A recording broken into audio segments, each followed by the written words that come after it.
Hey, I'm Jason Class with Tenkara Talk, and today I'm sitting with Lindsay in front of my fly tying desk. And if any of you follow anything on Facebook about Tenkara, you'll probably recognize Brian's name. He was an early adopter of Tenkara. He's made a lot of innovations in fly tying and the sport in general. And so today we just wanted to kind of have a quick conversation about fly design, because Brian has some very unique designs, and I don't know, I find them pretty interesting. So thank you for coming over, Brian. Thank you for having me. Yeah, and so I'd like to ask you, your flies are a little bit different than traditional Sakasa kibari. So most Sakasa kibari feature like a thread or dubbed body that's kind of tapered. But yours are a little bit different. They have kind of almost like an ant-shaped body. They have two bumps in them. So I'd like to ask you, what was your thinking behind that, and why do you think it works? Well, basically, as I learned to tie kabaris, I was examining all kinds of fly patterns and looking at the advantages of different types of flies, Western flies and different kinds of flies. And the kabari itself is designed with no tail to it, and like the royal wolf and a lot of the other flies have a tail. And so I studied those flies and their quote unquote aerodynamics in the water, and a lot of times the tail creates the ability for the fly to track a little bit easier. One of the reasons why I tied the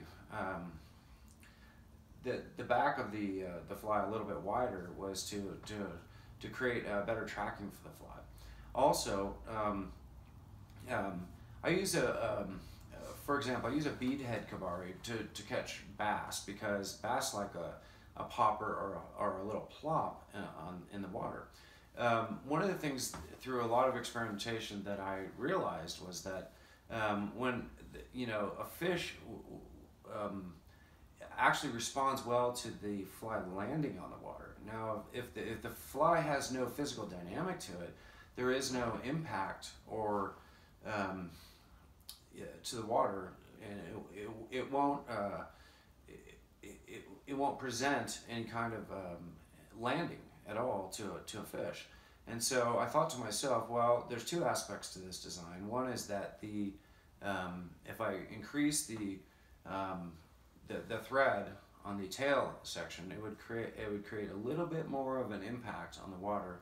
Plus, once it's in the water, there's two reasons for it. One is that it creates a little bit more drag on the body. So if you want to sink the fly, it actually helps the drag on the body actually helps sink the fly if you want to sink it.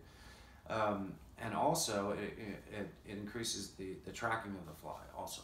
So in terms of materials, I mean, do you prefer a dubbed body, a thread body? I've seen a lot of your designs. It seems like you always choose a kind of soft hackle for the hackle.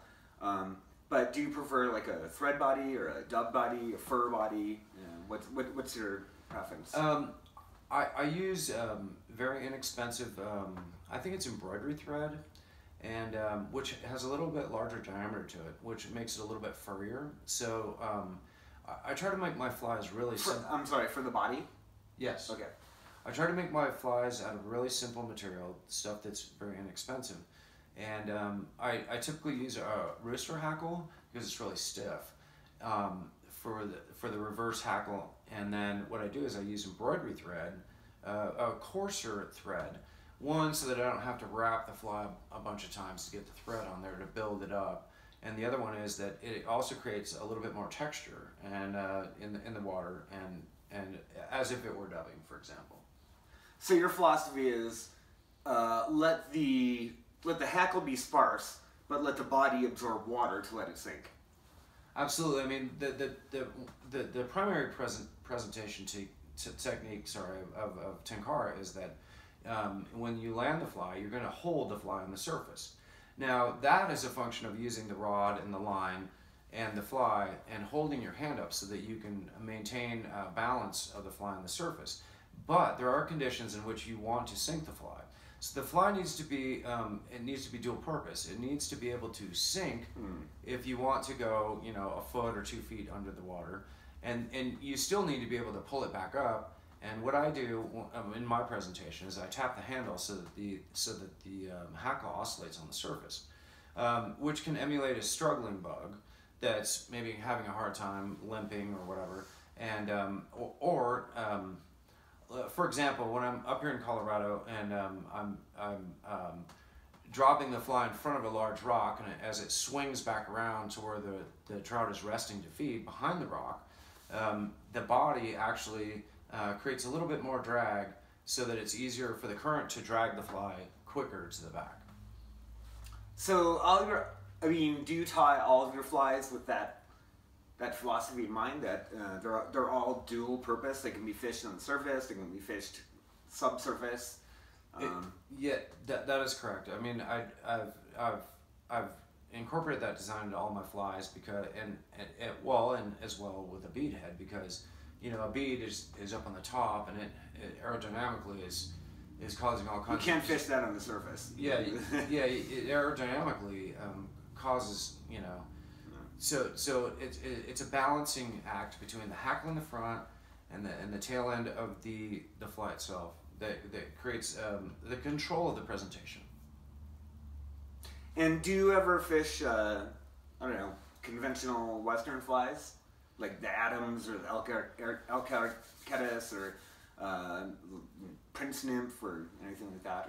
Well, my education of fishing never started with Western fly fishing at all. So I basically walked into Tenkara with an open mind and basically adapted my fishing to Tenkara specifically for the purpose of fishing Tenkara, and that's why I primarily quote unquote do traditional Tenkara, which is to use kabaris only. Okay. No, it's interesting because I came from the opposite kind of perspective.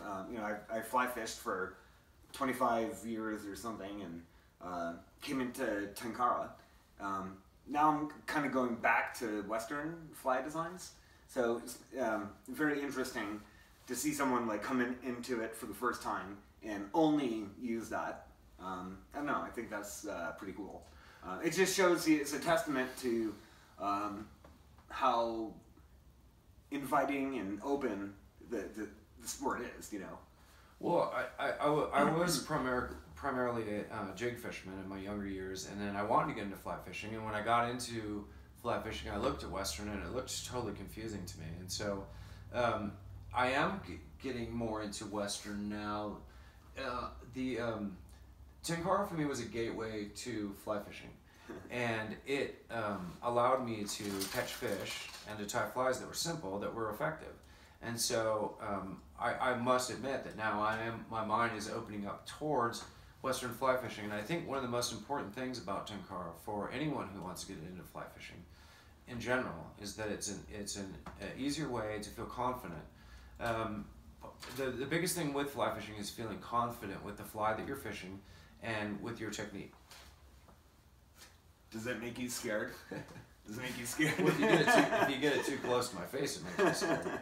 But yeah, I just I've adapted Tenkara for myself as a primary thing to do, and I've worked hard at it, and been quite successful at Tenkara through my own perseverance. And I know you have. I mean, I've seen a lot of your catches on Facebook, and I know you've taught other people. So I guess all I want to say now is that, you know, we were both kind of early adopters of Tenkara, and I think we kind of influenced a lot of people and maybe turned people onto the sport. So I just want to thank you for your contribution to Tenkara.